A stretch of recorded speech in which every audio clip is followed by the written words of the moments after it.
You know who it is. You know who you rocking with. We're going to start this off classic.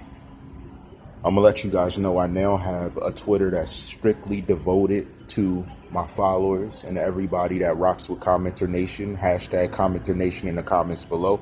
Show your respect. Salute the nation. It is @TheCzarr, capital ALL, capital CZARR. It's that simple. The other one is still moving. If anyone's sending me messages on there, I might not be replying for a little while. There was a little issue with Twitter. But again, that's why this platform isn't main through Twitter. But again, on @ capital ALL, capital CZARR, all Czar, you can go there and continually see the different things that I have posting from my YouTube. And I'm going to be on there accepting messages and all of the sorts. So follow that. That's going to be where we get all of our information out. And @allczar is exactly what you're going to be able to do. And that's Czar with 2 R's. Always remember that. Now we about to get into this. I know yesterday I said I was going to do something, but I honestly meant today. Aside from things, I had some other business to take care of, as usual. But let's get into it. So when we're looking at this situation, and I'm seeing that Victor has more to do with the situation than I've realized in the first place. Now we need to think about it. We need to think strategically. Who are the girls? Who are these girls that not only one he was affiliated with, but were going to TzxTentacion shows? We never really had clarification on that, and there's no really, let's say, outline putting together who exactly it means and who exactly is involved. That's my thing. Who was it? Who is she? What does she do? Was she some type of correspondent? Was she someone directly affiliated? Who is this person? And what type of relationship did she have regarding TzxTentacion, if that's the case? Now, I got another subject because we now were realizing Victor wasn't directly affiliated with taking the pictures, although he was an individual who can now say had retrieved the pictures from a close source. And by close source, we're talking about direct affiliates, not only to his family, but to other aspects of life. Now, we already know at the Riva Memorial, you didn't just meet these girls, especially if you're just dating one of them. That wouldn't make sense. I mean, and even if you're not, you're telling me if there's a mixture of involvements with these people, that these could not have been individuals that were affiliated through the source of the girls that we're thinking of, who aren't being declared by name, who aren't really being put out there. And that's until we actually find it, if I would find one of them actually sent the text messages I had. But on a lighter note, we can already see the reason and the motives behind it, because here's the thing. I saw the word jealous in these text messages. So who was jealous about what? That's what I need to know. And remember, a while ago, I told y'all jealousy would be a prime motive for this to occur. I already said it. And then when I seen that word in the text, that's why I slowed up. So Mr. Binger had asked, why did I kind of back off and do things a little different? It's because the way evidence rolls out. You keep it objective. I don't care what type of statement or thought you have directly to something. I'm always objective because I let the evidence direct me. I sort of, that Zen feeling where you put your head back, you close your eyes, and you let the evidence interpret to you. It speaks to you because it will depict a picture. It doesn't matter what someone's saying. It doesn't matter what Miami Herald's putting out or what that YouTuber thinks or that YouTuber said or how much sense that YouTuber makes. I don't make my decisions off of that. Never have. I always let the evidence speak. So when everyone's talking, I lean my head back and I just let it flow. And that's how I become to understand things. That's why I'm able to read a sentence or 2 sentences and begin to interpret a full story off of the first 2 sentences. Did someone ever tell you guys? And reading comprehension was my strongest feat ever since I was young. Always was. You read the first sentence, you read the last sentence, and you're able to understand some type of narrative or story that has to do with what's going on.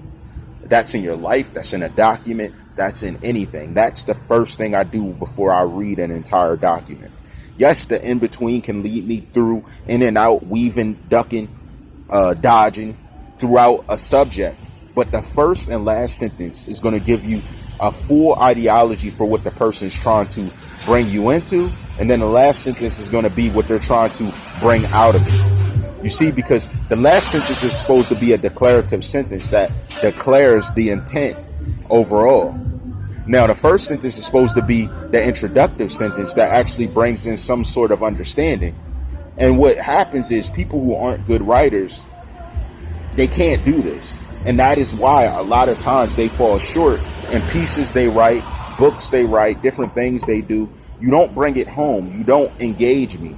And that's the thing. I see the level of engagement and I see the level of an outcome. And from all the documents that I had, I did this too, objectively. And that was able to help me produce an understanding.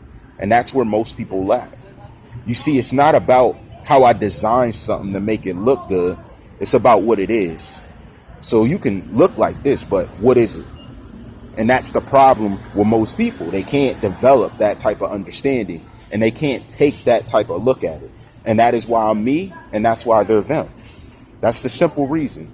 It's nothing disrespectful. It's not that you're uneducated. It's just your method of doing things. That's the difference. Who were these girls? You see, because I get the first part of it. First part of the conversation was very homey. It was very cordial. Now, after I read the last part, where it literally said, hold on, he's at the shop with whatchamacallit, and you know who whatchamacallit is. That's where it really got me thinking. Then when I read in between, I saw the word jealousy that matched up with another key word that I had set up. That's where I truly understood that there's more to this than meets the eye. That there's the sides and the front and everything linked to it. That's what it's about. These are the situations that are being put together to try to pinpoint an affiliate or a direct contact of some sort. That's my issue. That's where my problem lies. There's no way you can do that ultimately and say that, oh, I knew nothing of it, had nothing to do with it. Off of me reading this message, someone did. And it's not even too much worried about who was contacting them, more worried about what decisions were you making and what affiliation you had, because we have a lot of men who are linked to it who I don't even know sent them texts. That's my thing. Did they send a text or not? Were they responsible for sending what they sent or not? That's what the question is overall. See, the interpretation can narrate anything, but when you understand the engagement point and the outcome, that'll help you put everything into perspective. That'll really build what it is that was actually occurring. Then you look at their actions. You look at how the story was presented. You look at the fact that he took the information from someone else and tried to put it out there. You look at the fact when he put it out there, that he put it out there without any objectivity. He literally put it out there to put it out there with power and some type of understanding to make a point. That's my thing. Everybody makes pieces, has different writings to make a point. So what was the point that was trying to be made? That's what my overall understanding is. Something was going down and someone was asked to be affiliated. How does that work? How does that not work? How is that any type of objectivity? Where's the objectivity in that? I put it out there that, hey, hold on. What were you holding on for? What were you saying hold on for? So you could check to see if he'd do something?